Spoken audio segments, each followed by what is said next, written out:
We are online, and you have the earphones.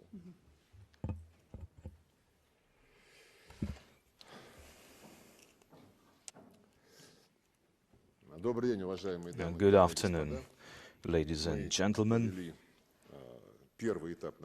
We have held the first stage of our talks, and we focused, of course, on relations between Russia and the UK. These relations leave much to be desired. They are at the lowest point over the past few years, and this is not our fault. I will not dwell on that, but I would like to say that Russia stands for normalizing Russia-UK relations, improving those relations, and returning them to normal and business-like kind of partnership. And of course, that's only possible based on the principles of mutual respect, respect for each other's legitimate interests, equal rights, whereas ultimatums, threats, and imposing one's own conditions on your partner is a path that will lead nowhere. This has to be a two-way street after all. I'd like to say that if we act based on our national interests, based on the need for both sides to have value added from their contacts, then our trade turnover is a good example. In November and December last year, we saw that it has been the same as in 2020, over $20 million, and Russia and the UK continue to cooperate in practical matters, finding ways to find new ways to invest in each other's economies. We are supporting our business circles, and this would be helpful. Another thing that would be helpful is to restart the dialogue between our commissions on economic development, economic cooperation, and nuclear cooperation. Another good dynamics example is shown by our cultural cooperation. In 2019 and 2020, we've had successful cross-cultural years of music in Russia and the UK. And for the years of 2022-2023, we are planning to hold years of knowledge. And of course, we do support links between the civil society communities of our two countries. We haven't discussed that in detail yet. I hope that we will be able to discuss that later. Why we haven't discussed that is because Ms. Truss has asked us from the very start, and in fact, she has expressed her desire to discuss Belarus, China, Iran, and Ukraine. And we have focused on, of course, on the implementation of the Minsk protocols, which are ignored by Kiev, by the Kiev regime. We have talked about steps that Russia is taking to try to have those that have sway over the Kiev regime to make Ukraine actually carry out its agreements that it has signed up to. Unfortunately, various sides have different interpretations of the Minsk protocols. I do not see how they could be interpreted differently because it is written black on white on paper. We have also discussed about Russia's relations with Belarus. We have touched upon the upcoming military exercises that will start in just a few days. They have been causing some concern in London and in the West in general.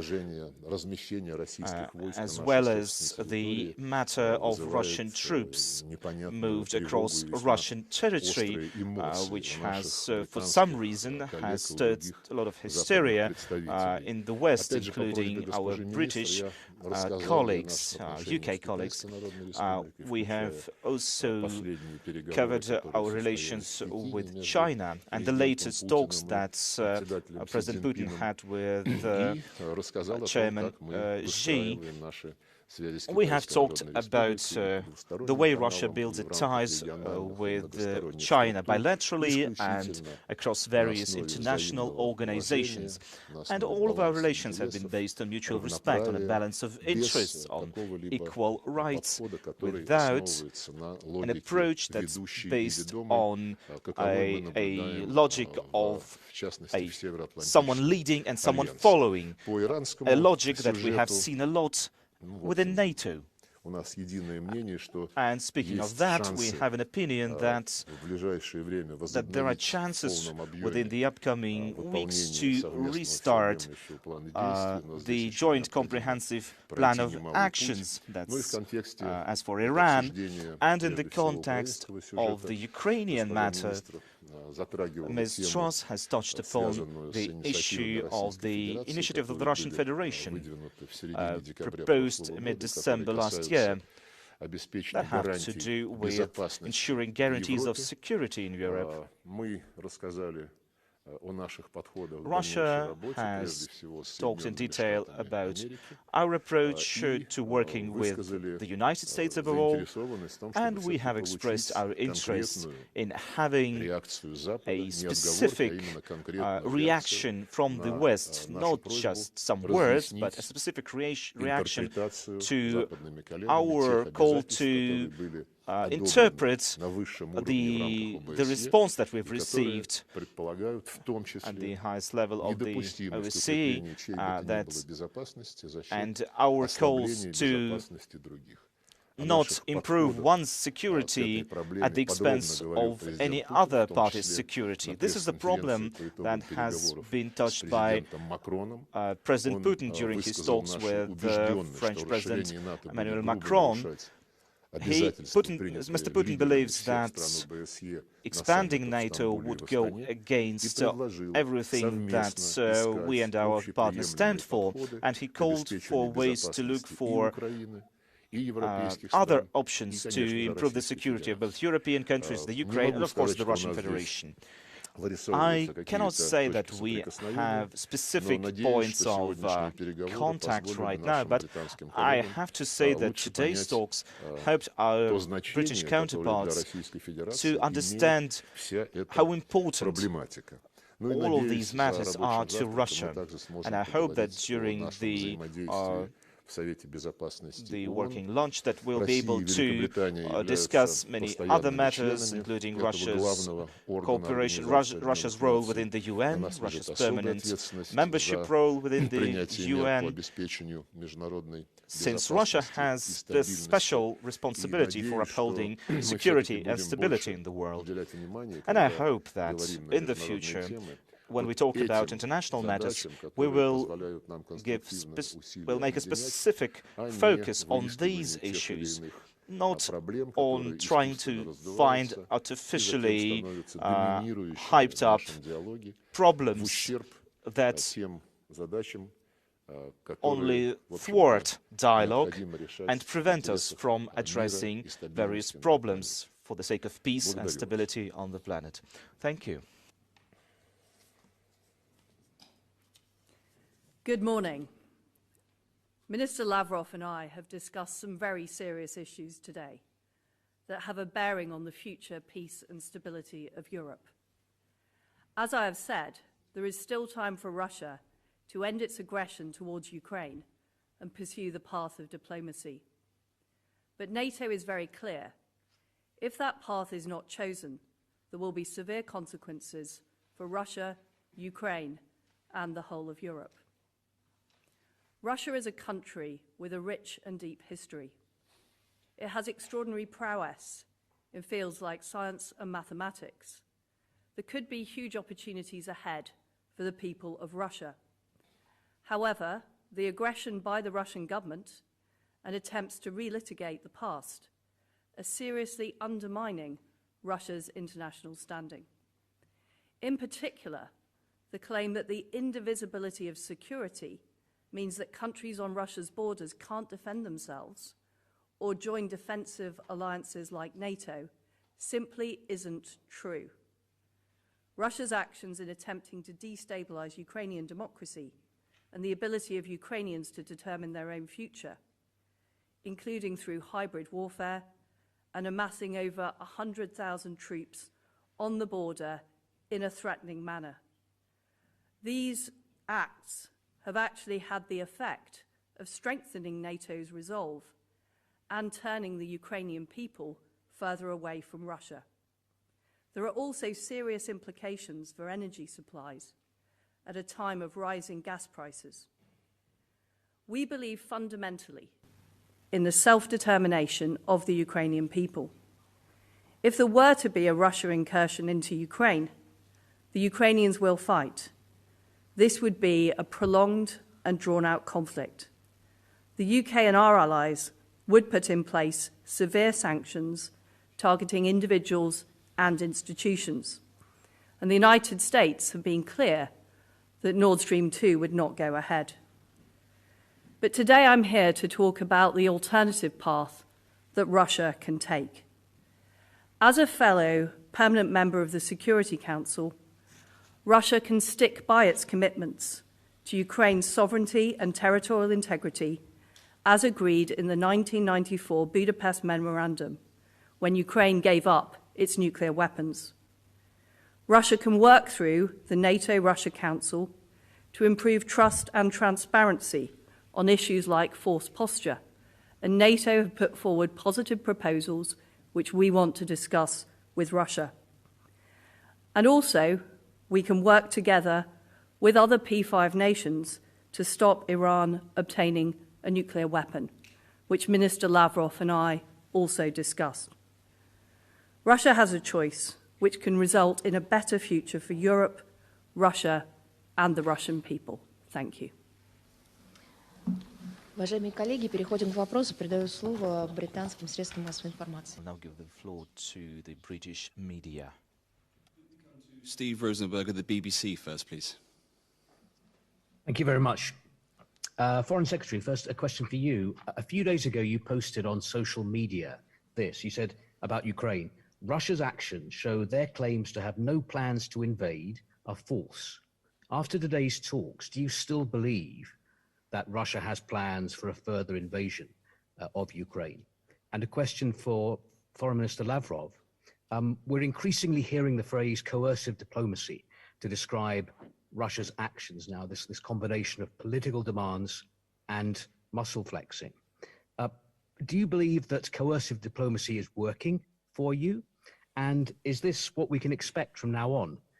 Is this how Russia will be conducting its foreign policy from now on? Thank you. Well, Steve, the facts speak for themselves.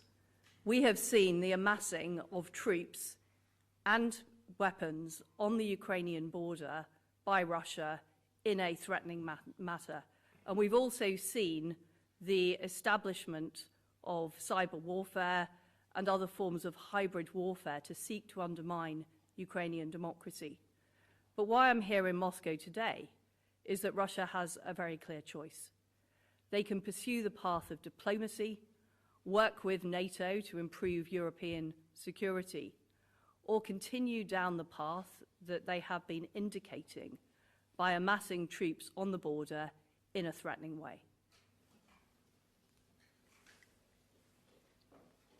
Я теперь, да?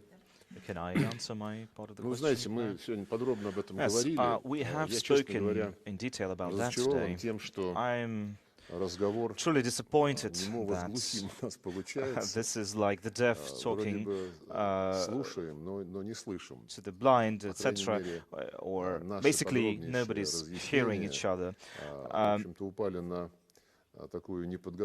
Unfortunately, our attempts to explain ourselves have fallen on deaf ears. Someone is saying that Russia is waiting for the ground to freeze so that Russian tanks in Ukraine could move forward. And I think this is the frozen ground that we have faced today in our UK counterparts. We have provided lots of facts, a lot of explanations of details, including those provided by President Putin and other representatives of Russia, but they have all fallen on deaf ears.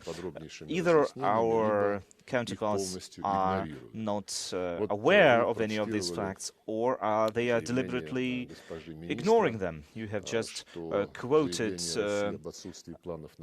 Ms. Truss that the claims that Russia has no plans to invade Ukraine are false, but this is not just the Russian government that's making these statements, it's also the Pentagon that's making these statements that Russia has no plans for an invasion. I have just read them. There are serious people in the Pentagon. They're using satellites to look at the Russian territory and see what's going on. And the same statement was made by the defense minister of Ukraine, by the Ukrainian president even. He called on the nation not to panic. But it seems like our Western counterparts want to have an instrument to unbalance Russia and the situation overall, regardless of whatever negative consequences this hysteria might have for Ukraine as well. We're seeing investors fleeing Ukraine. We see capital leaving Ukraine. We see diplomatic personnel being evacuated from Ukraine, from Kiev. They're calling on people to leave the country as soon as possible. Now, we're thinking maybe it's the UK that's planning something, or the US planning something, that they are trying to evacuate their diplomatic personnel now. We do not advise our diplomatic staff to leave their posts. I don't know what our Anglo-Saxon counterparts want to do, what they intend to do, and today we've spent a lot of time trying to explain to Ms. Truss what our troops are doing on our own territory that is so concerning to the West. There are hundreds of thousands of troops, of foreign troops, in the Baltic states. Recently we've heard Boris Johnson that the troops should also be sent to Romania and Bulgaria. So these are territories of other countries. But for Russian troops, they are based on Russian territory. So this kind of line we've heard throughout the entire conversation. I'd like to know why our colleagues are so indoctrinated when they approach the issues of security on the European continent. How selfish or how NATO-centric everything is when it comes to addressing Russia's legitimate concerns about its own security, and how they only talk about parts of their responsibility for respecting the principle of indivisibility and collective security, and disregard the other parts of the agreements they've signed, because it is stipulated under those documents that no state can improve or enhance its security at the expense of the security of a different state.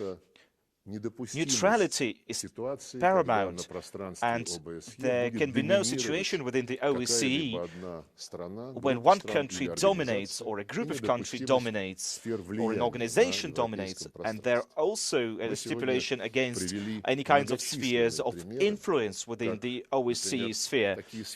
We have provided examples of these spheres of influence being set up deliberately, intentionally by NATO, by the EU. For example, example, in the Balkans, when they say that Russians have no place there, like they have no place in Africa, for example, or they have a special ambassador who is tasked in Bosnia and Herzegovina to influence legislation that has to do with language there.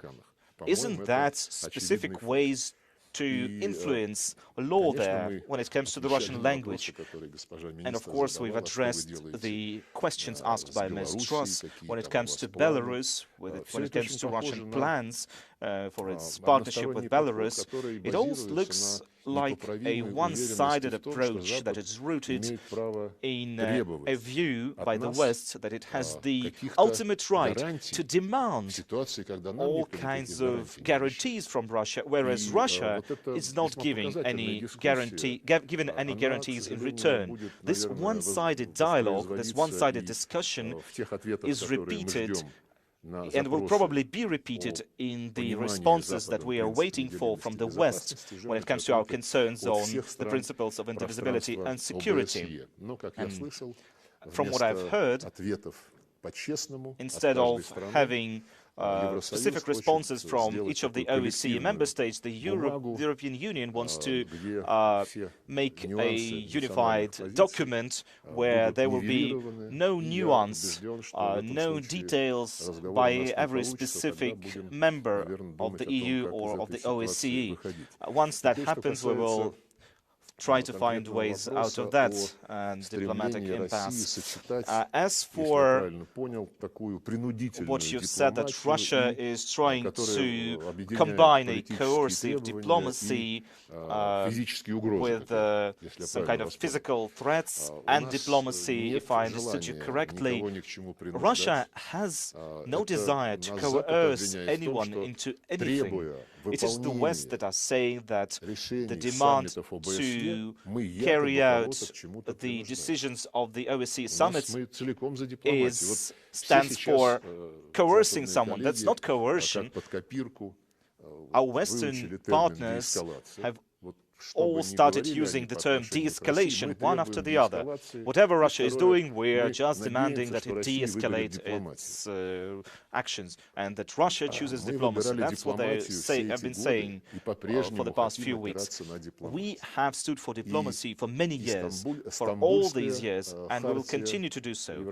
The Istanbul Charter of 1999 and the Astana Declaration signed in 2010 are all products of diplomacy, of the highest level of diplomacy, diplomacy at the highest level.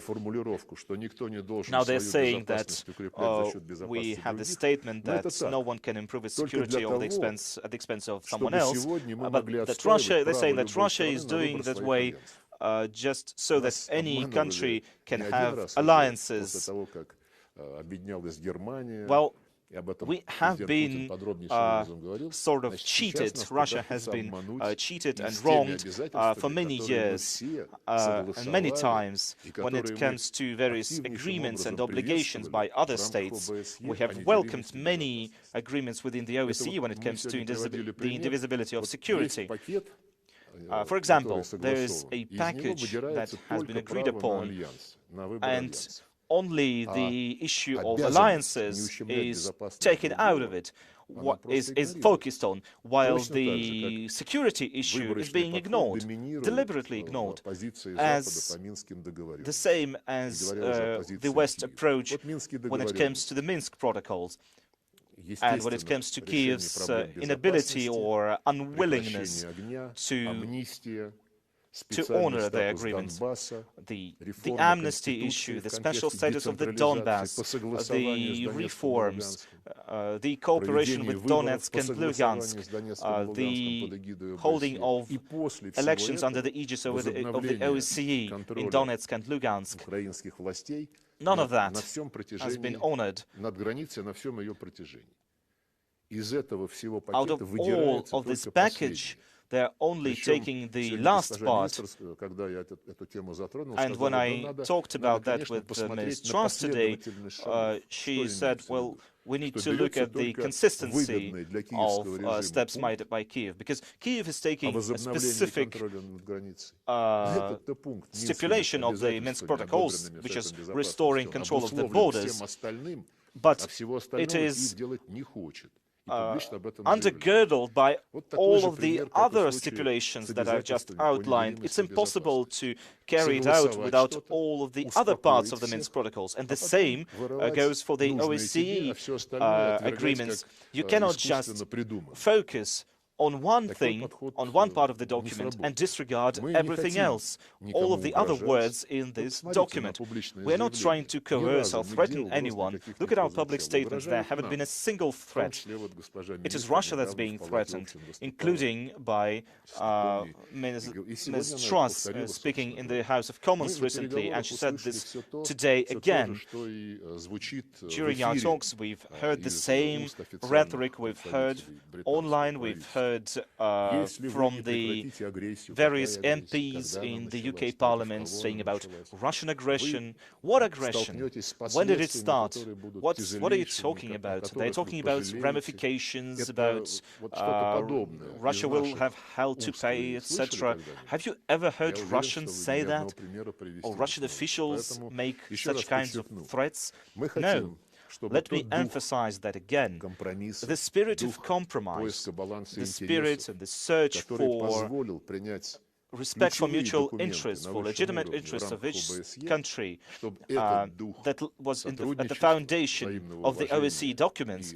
This spirit of mutual respect and equality, it is something that should help us take these agreements, take these documents that we've signed and make them a reality. Now is the time where words cannot remain words. This is not the kind of cooperation we want.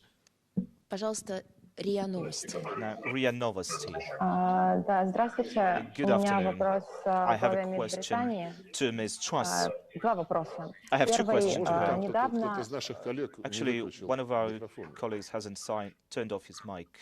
Could you do that, please? Алло. Excuse me. Да, еще раз.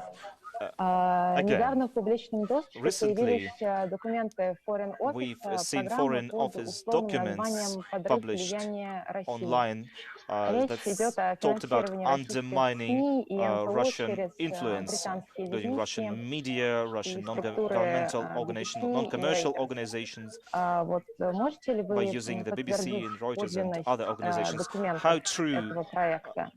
are Это these первый documents? Are вопрос. they real? Если This is my позволите, first второй question. And my вопрос. second question is, Британия заявляет the о UK said наращивании российских that войск Russia is у building up its украинской forces, its границы, troops хотя они находятся на территории near the России. Ukrainian borders, although these При этом troops британские are on the военные territory of корабли Russia, находятся while в российские UK территориальные воды в Черном море. military Вот не vessels считаете ли вы are подобные действия currently Лондона stationed in the Black агрессивными? Sea. Do you not think that these are aggressive actions by the UK as well? There is no doubt that the stationing of over 100,000 troops on the Ukrainian border is directly put in place to threaten Ukraine. And this is not the only action that we've seen by the Russian authorities. We've seen cyber attacks and we've seen other attempts to undermine the activities of a sovereign nation, despite the fact that Russia signed up to the 1994 Budapest Memorandum, which agreed to protect the sovereignty and territorial integrity of Ukraine. And can I remind you that in the UN purposes and principles, it is very clear that all members shall refrain in their international relations from the threat or use of force. And I can't see any other reason for having 100,000 troops stationed on the Ukrainian border apart from to threaten Ukraine. And if Russia is serious about diplomacy, they need to move those troops and desist from the threats. Now, if we are able to follow a path of diplomacy, and NATO has put offer on the table for talks to improve transparency, to improve confidence between the parties, then there are hopes of a better future. And what the British Embassy is doing here in Moscow is pursuing closer ties in areas like science, mathematics, and culture. But those closer ties will only result from a better relationship between the United Kingdom and Russia. And I also want to respond to Minister Lavrov's point about indivisible security and the issues that were raised in the OSCE agreements. What it says is that there should be no undermining of another country's security. No one is undermining Russia's security. That is simply not true. And it is perfectly proper for sovereign nations such as Ukraine to defend themselves and to seek defensive alliances. That is part of protecting the sovereignty and territorial integrity of Ukraine. And on the subject of the Minsk agreements, Russia needs to fully implement the ceasefire, and it needs to remove the heavy weaponry from the region. That has to happen so that we can make progress on the Minsk agreements. Now, I think there is progress to be made.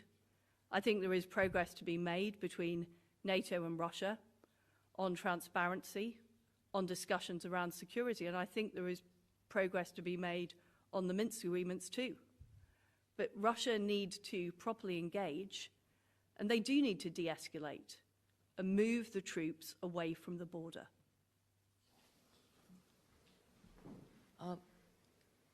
Можно еще раз звук включить? Can you switch on the sound Да, пожалуйста, again? РИА Новости. Yes, RIA Да, Novosti. простите, просто вы не ответили Excuse me, but you на haven't вопросы answered вот, my по поводу кораблей. second question about И можете ли вы подтвердить British подлинность документов military проекта? vessels, and you never said anything about the documents that I talked about that were published In online. response to Russia's actions and the threatening behaviour of Russia on the Ukrainian border, the United Kingdom is working with our NATO allies to make sure we are strengthening defence. This is purely defensive. NATO is a defensive alliance, and that is absolutely the right approach to take. But it would be better if Russia were to de-escalate and these responses weren't necessary. But we have to make sure that we are working with our NATO allies and we are standing by our security agreements. I've already responded on your points about the documents. Our embassy works in good faith with institutions across Russia to strengthen our relationship in areas from culture to mathematics to science. And that's what we want to do. But it is proving very difficult in an environment where Russia is actively threatening a sovereign nation. Diana Mag News, if I can. Foreign Secretary, the Foreign Minister just characterized these talks as... They don't Who introduce is that? themselves? No. But we have Very to sorry. know- Could we come to Tom Parfitt of The Times, please? Thank you very much. Good afternoon. A question first for Foreign Secretary Liz Truss, please. President Macron of France said this week that President Putin had committed to not launch any new military initiatives regarding Ukraine, and French officials indicated that there were signs that Russia was moving towards some kind of de-escalation. Have you received any kind of similar assurance? Do you see any evidence at all of some kind of Russian de-escalation, or have some of your European colleagues got the wrong end of the stick? And if I may as well, a question for Minister Lavrov. Minister Lavrov, were there any concessions or assurances that you received from Foreign Secretary Truss today regarding Russia's central concern over NATO enlargement? Thank you. Minister Lavrov has said to me today that Russia have no plans to invade Ukraine. But we need to see those words followed up by actions, and we need to see the troops and the equipment that is stationed on the Ukrainian border moved elsewhere, because at present it is in a very threatening posture. And whilst I want to work towards a better outcome, it's vitally important that the UK and its NATO allies are prepared for all eventualities. That is why we are providing defensive support to Ukraine. It's why we're working to strengthen support across NATO. And it's why we have put in place a much tougher legislation on sanctions, so we are ready in the event of an incursion. Now, my purpose here in Moscow today is absolutely to avoid that outcome and to work with Russia to make sure that we move ahead on talks with NATO. But that cannot come at the expense of Ukraine's sovereignty and territorial integrity. And it can't come at the expense of NATO's open door policy. Ну, я могу подтвердить, что именно это госпожа министр и говорила. Все те 2 часа, которые мы провели за закрытыми дверями, никакой другой интонации мы не слышали. Требование убрать российские войска с российской территории, оно никоим образом не менялось в ответ на наши аргументы. И это вызывает, конечно, сожаление, как минимум. И когда вы ссылаетесь на то, что президент Макрон подтвердил, что президент Путин сказал ему об отсутствии каких-либо планов куда-либо вторгаться, и госпожа министр комментирует это требованием, чтобы слова не расходились с делами.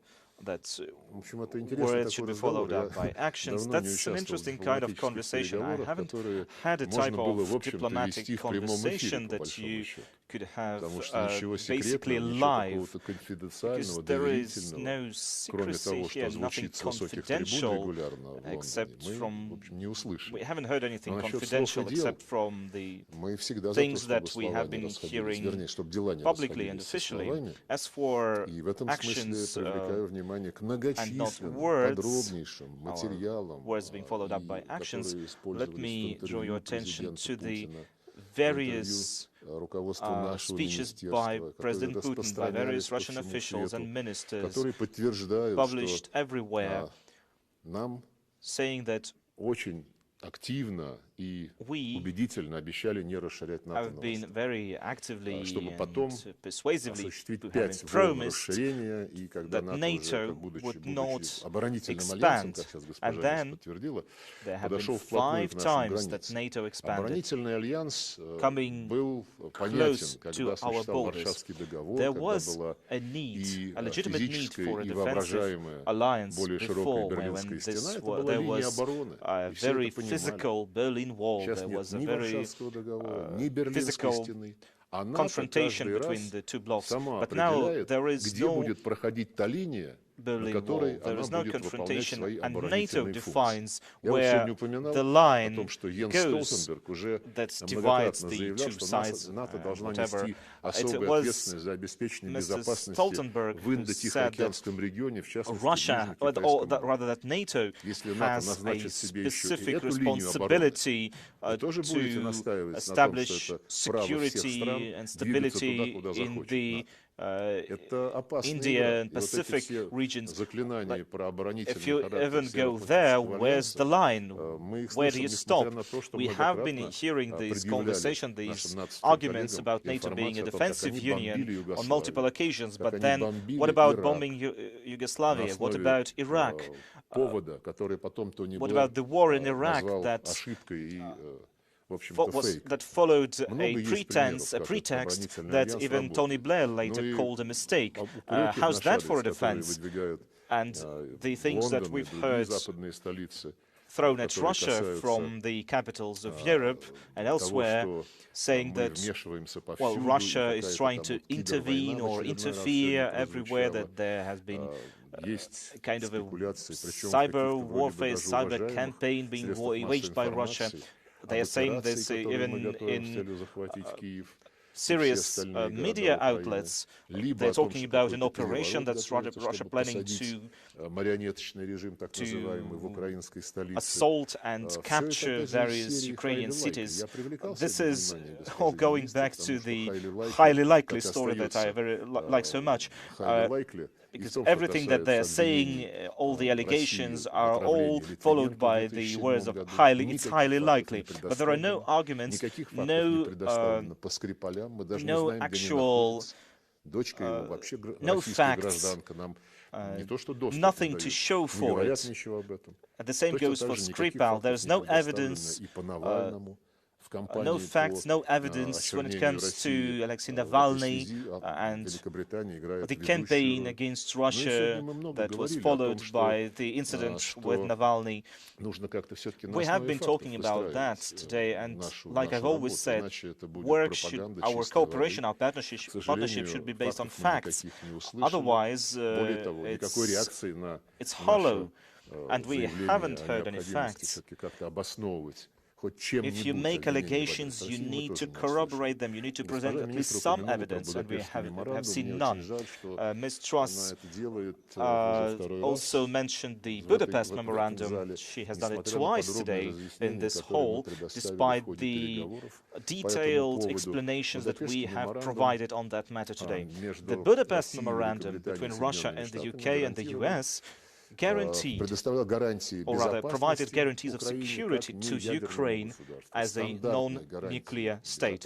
These are standard guarantees that are provided to any non-nuclear state. The Budapest Memorandum does not oblige Russia or the UK or the US to acknowledge or rather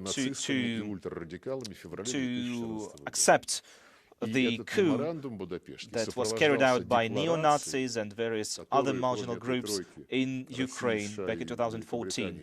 And this Budapest Memorandum that was also signed by Ukraine and France, in addition to the members I've mentioned, it demands that all members of this memorandum do not violate any of the OSCE principles, including the principle for respecting and protecting minorities, national minorities and ethnic minorities. Nobody is going to impose on us the need to acknowledge an unconstitutional regime, to go against all that agreements we have signed, and then say that the actions perpetrated by this regime against minorities, including Russian minorities, is justifiable. And this is all done with active support of the Ukrainian government and President Zelensky himself. And since we're talking about Ukraine, I have just reminded Ms. Truss that President Zelensky and his ministers and his head of defense also said publicly that they will not, that they are not going to honor the Minsk agreements, that there are going to be no direct dialogue with Lugansk or Donetsk, because it is not stipulated under the Minsk agreements, he said. Well, this is right from the Goebbels textbook, or maybe even worse than that, maybe even more talented than that, because to say outright lies for everyone to see when it's written in the document, word by word, and to not care that London or Washington are going to say, what are you saying? This is a uniquely comfortable position for any demagogue that's trying to say that he is correct or he is right and trying to rewrite the Minsk agreements. Unfortunately, we haven't heard any response to that from our partners today. I think that's it. Or is there any other issue that you wanted me to address? I'd like to ask a question, if I may. Извините, ради бога, пожалуйста, это Sky News. Следующий, пожалуйста, российские журналисты, телеканал Russia Today, Sky News, мы обязательно дадим слово. Russia Today journalists having the floor. Thank you. Мурат Газдиев, РТ. Если можно, я задам вопрос два вопроса на английском языке. Foreign Secretary, two questions for you, if I may. You recently brought up Chechnya in the context of what is happening in Ukraine. You said you remember well events back then. And the question is, Britain extended extraordinary support to Chechen separatists back then. We all remember Margaret Thatcher hosting dinner for Aslan Maskhadov, who was the then president of Chechnya. You had him and his subordinates following that then launch a series of horrendous atrocities, acts of terror across Russia, hundreds dead, the theater siege, you may remember, after which the United States cut him off, saying he had lost all legitimacy. And the question is, why did Britain extend such support for Chechen separatists back then, despite the knowledge that there were thousands of Arab, foreign, Ukrainian, Georgian fighters with the Chechens? And why has Britain shown none of that engagement with separatists and rebels in eastern Ukraine? And my second question is, if I may, several years back, your boss, Boris Johnson, said that engaging with Russia diplomatically, and he mentioned Sergey Lavrov and President Putin by name, that engaging with them diplomatically was a fool's errand. Has the Prime Minister changed his mind? And are you here on what he would call a fool's errand? The point I was making about both Chechnya and Afghanistan is the cost of war, which is immense for all sides. The point I'm making to the Russian government is that the Ukrainians will fight. And this would be a very protracted, prolonged conflict. We owe it to our populations, we owe it to European security to do all we can to avert a war in Ukraine. And that is why I'm here, to work with the Russian government, to work with our NATO allies. Russia and the United Kingdom are both permanent members of the Security Council. I believe there is a better way, and that is what I am here to seek. And the Prime Minister, Boris Johnson, is very much behind those efforts.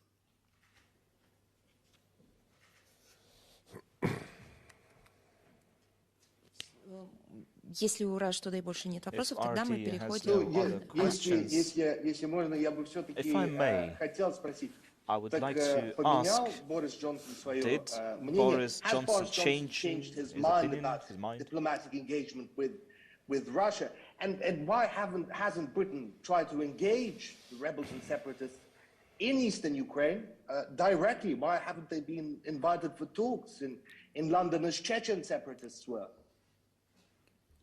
The Prime Minister is 100% behind us pursuing a diplomatic solution with our allies in NATO and others, and that's why I'm here in Moscow today, to make as much progress as we can and to work to take those discussions forward. I've been very clear about that. And, I'm not going to go into the wheres and wherefores of what's happened in the past. The situation we're in at the present is that the Minsk agreements have been agreed, but they haven't been implemented. And the first step has to be implementing the ceasefire and Russia removing its heavy weaponry from the region. That is the way we will make progress. Highly likely. Could we come to Diana Magnay of Sky News, please? Thank you. First, for the Foreign Secretary, Foreign Minister Lavrov seemed to characterize your conversation just now as similar to being, if I understand it right, between a deaf and a mute. I wonder what your response to that would be. And also, you said that you were looking and hoping to encourage Russia along the path of a meaningful conversation on European security. Did you get any hint that Russia was prepared to engage on particular issues which might be meaningful? And a question for you, Foreign Minister Lavrov. This is clearly an exceptionally tense situation between nations, and de-escalation would help take the heat out of the situation. It is pretty normal to return troops to their bases after, for example, the exercises in Belarus. But are you prepared to make any meaningful gestures to de-escalate and take some of the heat out of this conversation? Out of this situation? Well, first of all, I certainly wasn't mute in our discussions earlier. I put forward the UK's point of view on the current situation and the fact that, as well as seeking to deter Russia from an invasion into Ukraine, we are also very resolute in pursuing the diplomatic path. And I listened to what Foreign Minister Lavrov has to say. I think there are further talks to be had. NATO has put proposals on the table to improve transparency, to improve confidence, and I want us to take those talks forward. Что касается тезиса о том, что после военных учений войска возвращаются в казармы, так оно и бывает обычно. Что касается продолжительности учений, это суверенное право каждого соответствующего правительства. Но в отличие от учений на своей территории, которые Россия проводит, после которых войска возвращаются в казармы, те войска, которые далеко за пределами территории и Великобритании, и Соединенных Штатов, и Канады, направляются в страны Балтии, в страны, которые находятся на берегу Черного моря. Вот эти войска и вооружения, как правило, никогда не возвращаются домой. Мы об этом тоже сегодня говорили, но госпожа министр, в общем-то, достаточно доходчиво объяснила, что это нас не касается. А вот российские войска на российской территории — это главная озабоченность Лондона, и лозунг деэскалации, который вы сейчас очень грамотно повторили, он является объединяющим фактором для всего западного сообщества. И вы в той же логике, которую вам политические элиты Запада уже не один месяц втолковывают, вы задали свой вопрос: готова ли Россия какой-то значимый жест осуществить, предпринять какой-то значимый жест, чтобы ситуацию разрядить? Вы мне должны сначала доказать, что мы эту ситуацию зарядили, что мы ее нагнетаем, и что мы делаем что-то, actually escalated the situation, or that Russia has been doing something that goes against or is not protected by Russia's own legitimate interests or its sovereignty. I leave it to the West to decide for themselves whether Russia has troops in Ukraine or have a weaponry in Ukraine. It's all back to the highly likely category. The Skripal case, the Navalny case, etc.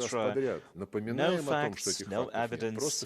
We remind you of that all the time. You just, they fall on deaf ears. You ignore all of our statements. It seems like Russia has different set of rights in the international arena, not the same rights as the UK has, according to Foreign Secretary Truss. You mentioned exercises in Belarus, and Ms. Truss said that the most important thing is to prevent a war in Ukraine. That's why I'm here, she said.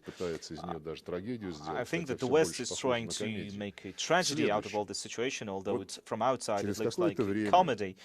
I think that in a time in some time, the West will see that Russian exercises with Belarus will end, will be completed, and the troops will return to Russia.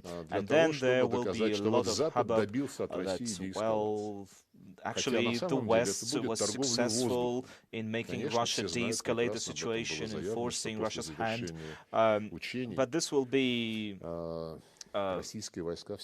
hollow words, because Russia's troops always return to bases after any military exercises.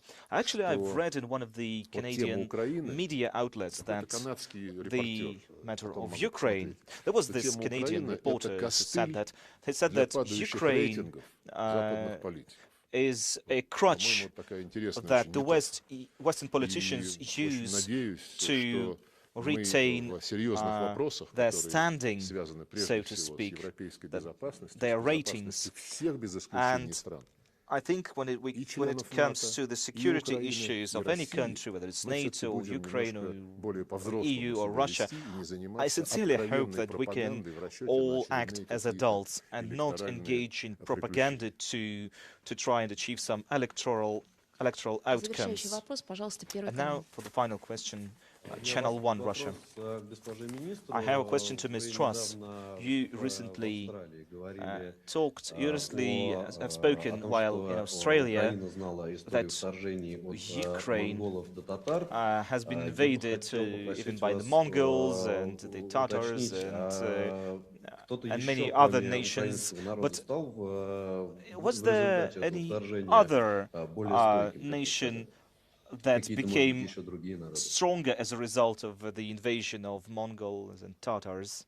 And maybe there was any other nation you would like to mention?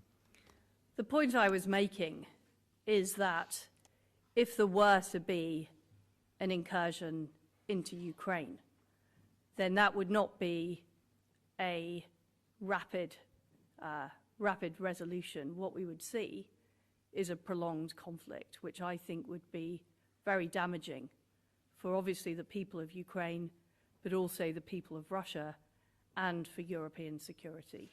So at all costs, we must make sure that we avoid that, whilst but obviously maintaining the fact that Ukraine is a sovereign country that makes its own decisions about whether it joins NATO or not, and that also maintains its territorial integrity. Спасибо. Thank you. Okay.